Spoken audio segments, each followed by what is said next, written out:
히브리서 13장 1절에서 8절 한 절씩 교독하시겠습니다. 형제 사랑하기를 계속하고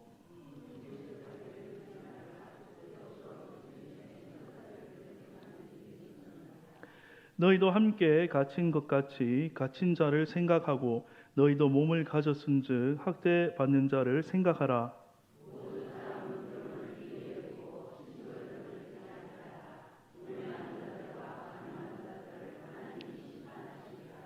돈을 사랑하지 말고 있는 바를 족한 줄로 알라. 그가 친히 말씀하시기를 내가 결코 너희를 버리지 아니하고 너희를 떠나지 아니하리라 하셨느니라.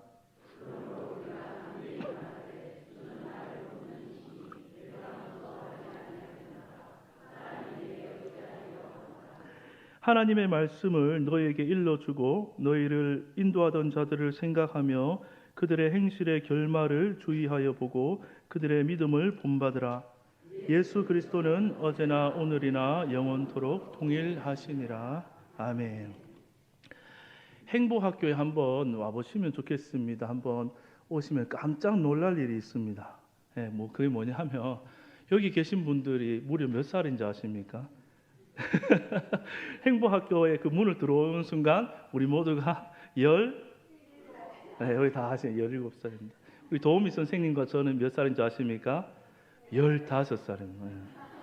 그런데 이제 어떤 분이 이제 집에 가서 자녀들에게 야야 내가 몇 살인지 아나? 17살이 집에서 난리가 났답니다. 그래 오해를 해가지고 치매 걸린 게 아니고 정말 우리가 행복하게 젊음으로 돌아와서 하고 있는데 또 기도 많이 해주시고 또 앞으로 우리가 또 시니어 쪽에 우리 모든 사역들이 더 활발하게 일어날 수 있도록 기도해 주시면 감사하겠습니다. 오늘 우리가 함께 살펴볼 말씀은 히브리서 13장인데요. 마지막 장입니다. 많은 그리스도인들이 주 안에서 행복한 신앙생활을 꿈꾸고 있습니다. 그런데 실제로 그 삶 속에 들어가 보면 또 그리고 그 마음속 깊은 곳에 들어가 보면 행복한 부분들도 우리가 많이 있겠지만 또 세상 사람 못지않게 힘들고 또 어려움이 있어서 불행하다고 생각되는 부분들도 실제로는 많이 있을 것입니다. 물론 사람이 완벽하게 모든 부분에서 다 행복할 수는 없죠. 그러나 하나님은 오늘 또 우리를 향해서 어떤 마음을 가지고 계실까요? 우리가 행복하게 살기를 바라고 계시는 것입니다. 하나님은 결코 우리 인생을 내려다보면서 너희들 고통 가운데 있어야 된다. 또 고통을 보는 것을 즐기시는 그런 분이 아닙니다.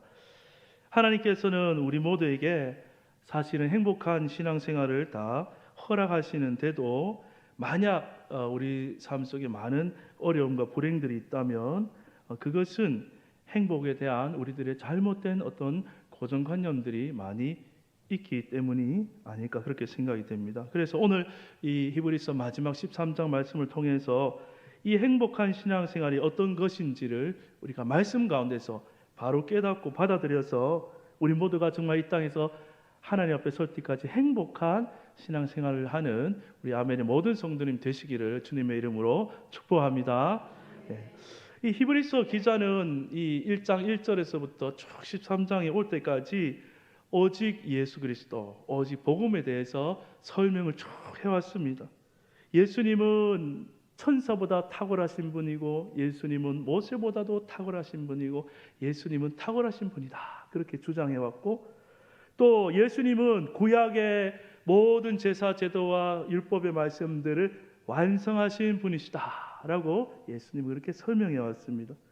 그리고 그 예수님은 우리 모두의 좋으신 영원한 대제사장이시다. 우리의 모든 죄를 담당하시고 우리를 구원하신 대제사장이시다. 그렇게 하면서 우리 앞선 시간에 살펴본 결론이 그 믿음의 주시요 또 우리를 온전하게 하시는 그 주님을 바라보자. 이것이 앞에 쭉 12장까지 결론이었어요. 그러니까 다른 것 다 내려놓고 누구를 바라봅니까?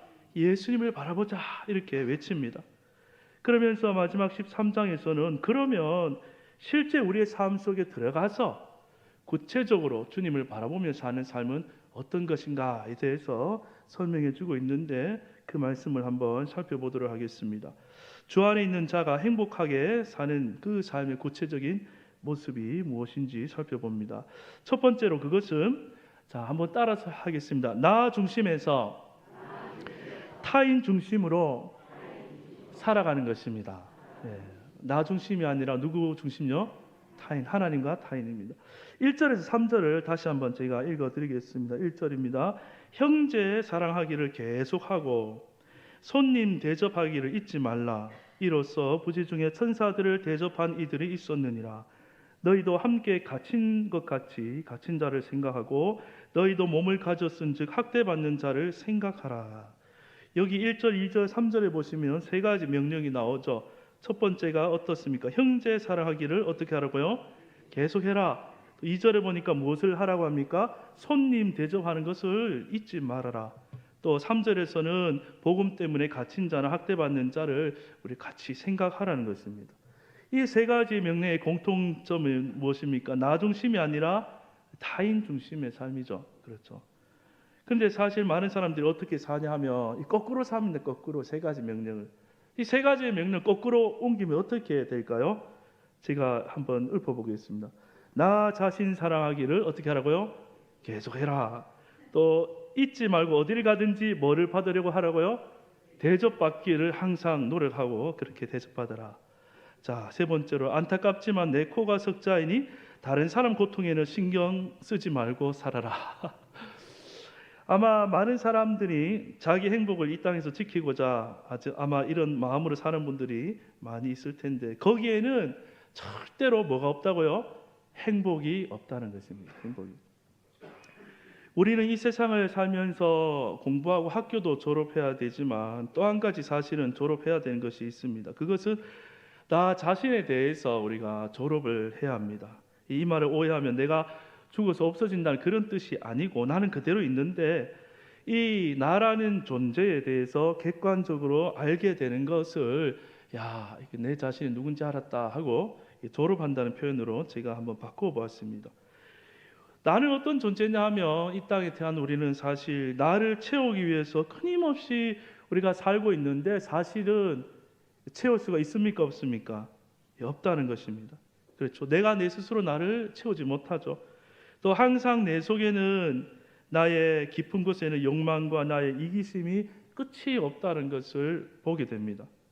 이런 나의 연약함을 우리가 알게 될 때 내 자신을 내가 어떻게 보느냐 하면 내가 나를 불쌍히 여겨주고 내가 나를 이해해주고 내가 나를 받아주고 내가 나의 연약함을 용납하게 되는 것입니다. 자, 이렇게 되는 사람은 타인의 모습 속에 이기심과 또 욕망의 모습 그런 것들을 볼 때도 그를 이해하고 그를 불쌍히 여길 수 있습니다. 왜 그렇죠? 너도 나와 똑같이 연약한 인간이구나. 너와 나는 같은 사람이구나. 우리 모두는 하나님의 은혜가 없으면 안 되겠구나. 이런 마음의 눈이 있으면 내가 나를 받아줄 수 있는 것처럼 너도 연약하구나. 똑같이 그를 받아주고 그를 위해 기도하게 되는 것입니다. 그렇게 할 때 형제 사랑하기를 계속할 수 있고 또 손님을 대접할 수 있고 또 타인을 생각할 수 있는 거죠. 만약 그렇지 못하고 내가 나를 받아주지 못하고 정죄하면 나와 똑같은 그 남을 볼 때도 받아들이지 못하고 정죄하게 되는 것이죠. 그런데 우리가 이러한 모습의 죄인이라는 것을 어디서 깨달을 수가 있습니까? 그것은 날 위해서 십자가에 달리신 온 인류를 위해 또 나를 위해 달리신 주님을 볼 때 분명히 알게 되는 것입니다. 그리고 우리를 받아주시고 그렇게 자기 사랑의 눈먼 자리에서 눈을 뜨게 하신 그 주님을 내 마음속에 나의 구주로 나의 주인으로 모시게 되는 것입니다. 예수님을 나의 주인으로 이렇게 모시게 되면 더 이상 허겁지겁 나를 채우려 할 필요가 없게 되는 것이죠. 왜 그렇습니까? 예수님이 이제 우리 마음의 주인으로 계시기 때문입니다. 예수님이 우리의 영원한 만족과 사랑이 되시기 때문인 것이죠. 우리가 복음을 듣고 복음 안에 있게 되면 방향이 하나 바뀌는 게 있습니다. 방향이. 방향이 어떤 것의 방향이 바뀔까요? 너무 어려운 질문에서 죄송합니다. 사랑의 방향이 바뀝니다. 무엇의 방향이 바뀐다고요? 사랑의 방향이 바뀝니다. 늘 자기를 향하던 사랑이 하나님과 이웃을 향해 사랑하는 그 방향이 바뀌게 되는 것이죠. 전에는 나를 사랑할 때 행복했는데 예수 믿고 예수님 모시고 난 다음부터는 하나님을 사랑하고 타인과 이웃을 사랑할 때 행복해지는 그러한 새 피조물이 우리가 된 것이죠. 늘 나 자신을 바라보지 마시고 우리 안에 계신 우리를 온전하게 하시는 예수 그리스도를 바라보고 하나님을 사랑함으로 기쁨이 있고 내 옆에 사람을 사랑함으로 기쁨을 경험하는 그 은혜를 맛보는 우리의 모두의 삶으로 변화되기를 주님의 이름으로 축복합니다. 네. 또 두 번째로 우리가 행복한 신앙생활이 되려 하면 어떻게 해야 됩니까? 한 번만 또 따라 하겠습니다. 주어진 대로 만족하고 하나님을 신뢰하는 삶이 되어야 합니다. 하나님을 신뢰하는 삶이 되어야 합니다. 오늘 본문 4절의 말씀을 한번 보겠습니다. 4절입니다. 모든 사람은 결혼을 귀히 여기고 침소를 더럽히지 않게 하라. 음행하는 자들과 간음하는 자들을 하나님이 심판하시리라. 하나님은 우리의 행복을 위해서 우리 인류에게 결혼 제도와 가정을 주셨습니다. 만약에 우리 인생에 이런 결혼이나 가정이라는 것이 없다면 우리가 행복이라는 것을 알 수가 있을까요? 아마 어려울 것입니다. 그러나 그 행복에는 반드시 경계선이 있다는 것입니다. 경계선. 그렇죠. 결혼한 배우자를 넘어 부적절한 관계에 빠지면 그 행복이 다 깨어진다는 것입니다. 이것을 조금 더 확대해서 생각해 본다면 하나님께서 우리에게 그 주신 삶의 경계와 울타리를 잘 지킬 때 행복할 수 있다. 그것을 말해주죠. 5절에는 뭐라고 말씀하고 있습니까? 5절을 같이 한번 읽어보겠습니다. 5절 시작. 돈을 사랑하지 말고 있는 바를 족한 줄로 알라.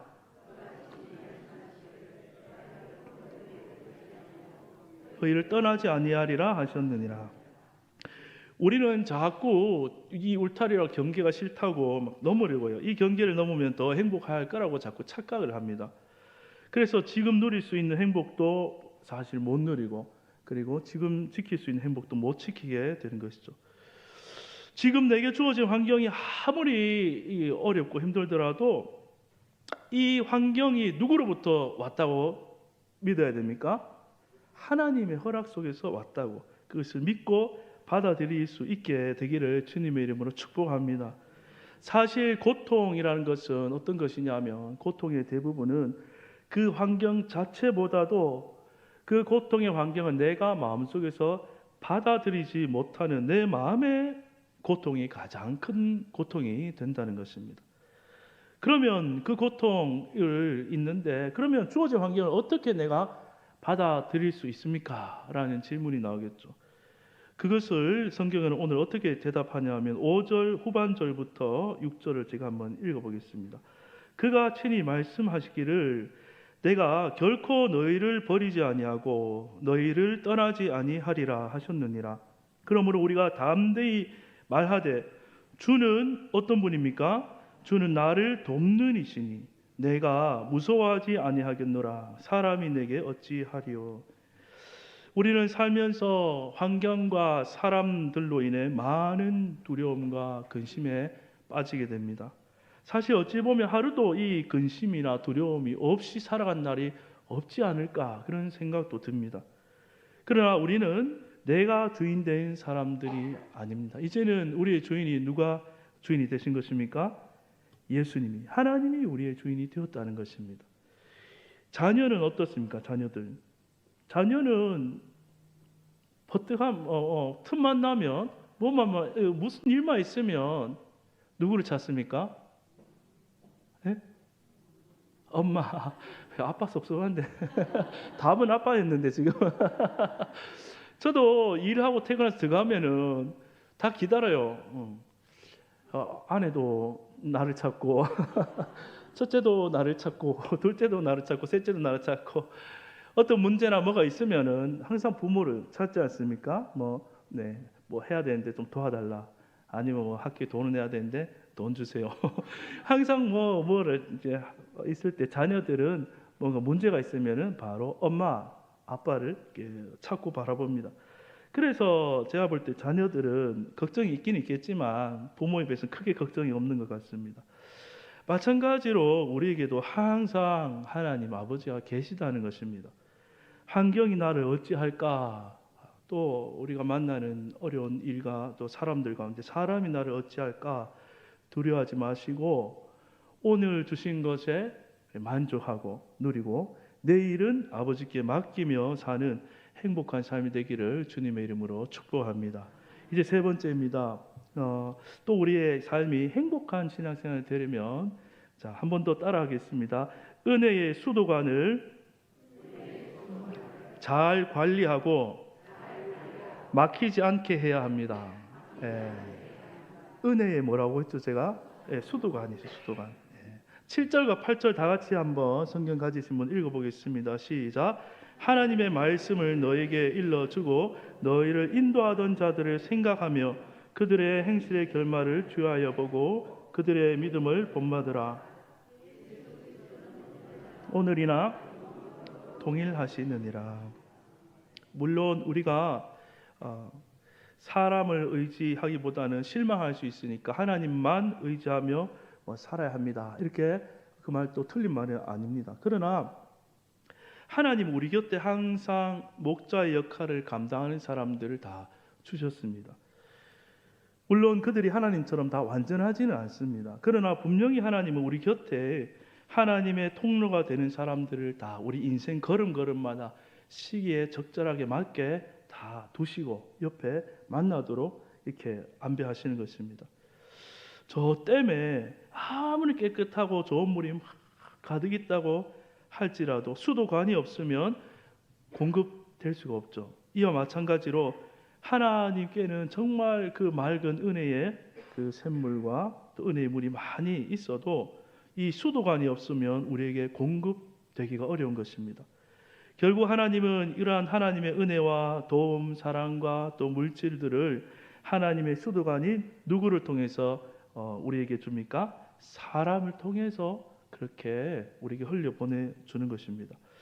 근데 우리가 관리해야 하는 수도관이 두 종류가 있습니다. 두 종류. 아시겠죠? 잘 기억하셔야 됩니다. 첫 번째는 내가 먼저 물을 받아야 되죠. 그렇죠? 그러니까 나에게로 물이 흘러 들어오는 수도관이 있어요. 흘러 들어오는 수도관. 또 한 가지는 내가 또 누군가에게 흘러 보내주는 수도관입니다. 내 주변에 은혜의 말씀을 전하시는 우리 담임 목사님들이나 목사님이나 들이나 담임 목사님이나 또 우리 또 교육자들 또 주변에 있는 우리 가까이 있는 목자들 또 믿음의 선배 혹 후배라도 믿음의 그런 조력자가 되는 좋은 분들과 이런 좋은 관계들을 잘 맺으시기 바랍니다.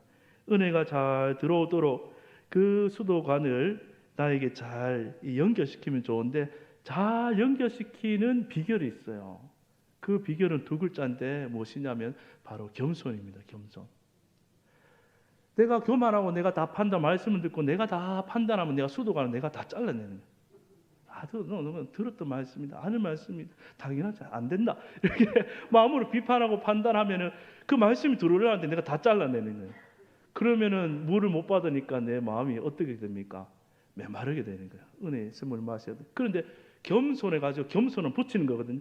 아멘 하고 받으면 은혜가 들어오고 또 그 말이 맞습니다 하고 아멘 하고 받으면 은혜가 흘러 들어옵니다. 그래서 겸손한 사람으로 하나님의 말씀 듣고 주변의 사람들 겸손한 태도로 내가 받아들이면 은혜가 흘러 들어옵니다. 그리고 두 번째 수도관은 뭡니까? 내가 잘 받기는 받았는데 내가 막혀서 흘러가지 못하면 문제가 되겠죠. 잘 받는 것도 중요한데 잘 흘러도 가야 됩니다. 안 그러면 넘치죠. 또 잘 흘러가게 하는 비결이 있어요. 비결. 그것도 두 글자인데 그것이 무엇이겠습니까?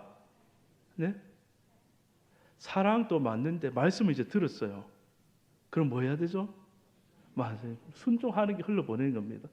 성령의 감동이 막 이렇게 왔어요. 은혜가 왔어요. 하나님 막 공급해줬는데 내가 순종 안 하면 자꾸 막혀버리는 것입니다. 순종 안 하면요, 그것이 계속 생각나고 마음이 괴로운데 순종 탁 하면 어떻습니까?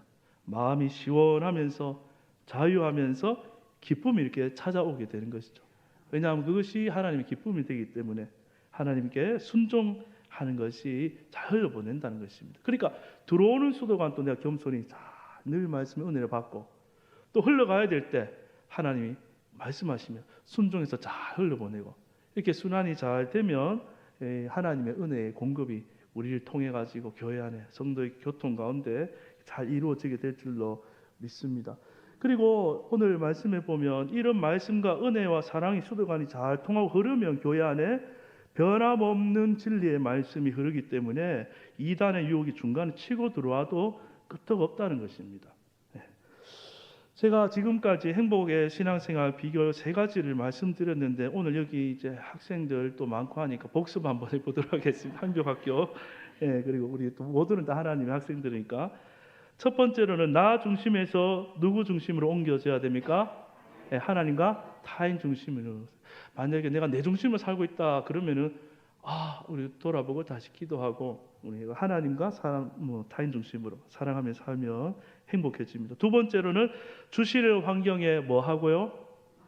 만족하는, 받아들이고 만족하고 누구를 신뢰해야 됩니까? 하나님 아버지를 신뢰. 내가 누구의 자녀입니까? 하나님 아버지의 자녀들. 그러니까 우리 집 애들 또 아빠 돈 필요해요. 그러면 내 속으로 돈 없는데 그러면 나도 하나님 아빠 돈 필요해 이렇게 저도 얘기를 해야 되는 거죠. 그래야 공급해 주죠. 하나님께 늘 기도하고 정말 하나님 아빠라고 부르며 사는 우리 모두가 되게 축복합니다. 세 번째로는 은혜의 뭐라 했죠? 제가 비유를 뭐라 했죠? 수도관을 잘 관리하고 막히지 않게 해야 된다. 흘러 들어오는 수도관 잘 연결하는 비법이 뭐라고요? 겸손하게 주변에 있는 말씀 나누는 사람들과 겸손하게 대하고 또 잘 흘러보내려면 비결이 뭐죠? 들을 말씀에 은혜 오면 즉각 순종하자. 그럼 하나님의 통로가 되는 겁니다. 이쪽 학생들이 조금 이제 학점 잘 받을 것 같아요. 물론 다 잘하셨습니다. 네, 우리가 행복한 신앙생활 잘 안 되는 그 고정관념과 이유가 있는데 많은 사람들이 이렇게 생각합니다. 교회 다니면 예수 믿으면 고난이 싹 다 없어지고 내가 원하는 대로 잘 될 것이다라는 기대를 갖거든요. 그런데 그것이 우리의 잘못된 고정관념인 것이죠.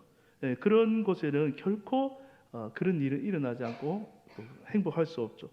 그래서 히브리서 기자는 우리에게 진리를 말해주는데 오늘 히브리서를 마치면서 마지막으로 도전하고 있는 말씀인데 13장 12절 13절 13장 12절 13절 말씀인데 같이 한번 읽어보겠습니다. 시작. 그러므로 예수도 자기 피로써 백성을 거룩하게 하려고 성문 밖에서 고난을 받으셨느니라. 그런즉 우리도 그의 체욕을 짊어지고 영문 밖으로 그에게 나아가자. 분명히 이 땅의 삶에는 끝없는 고난이 있습니다.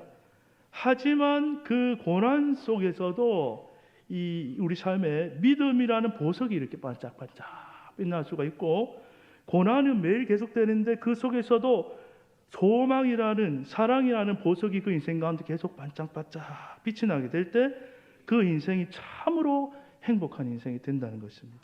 그래서 고난이 다 없어지고 내 마음대로 되는 게 행복입니다.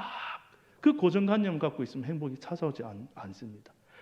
고난은 누구에게 다 있는데 믿음의 보석이 고난 속에서도 반짝반짝 빛나고 어려움이 있지만 인내와 천국의 소망이 반짝반짝 빛나고 힘들어도 사랑하며 나누는 그 보석이 반짝반짝 할 때 그 순간에 우리 모든 고난을 뛰어넘는 행복이 우리 속에 있게 될 줄로 믿습니다.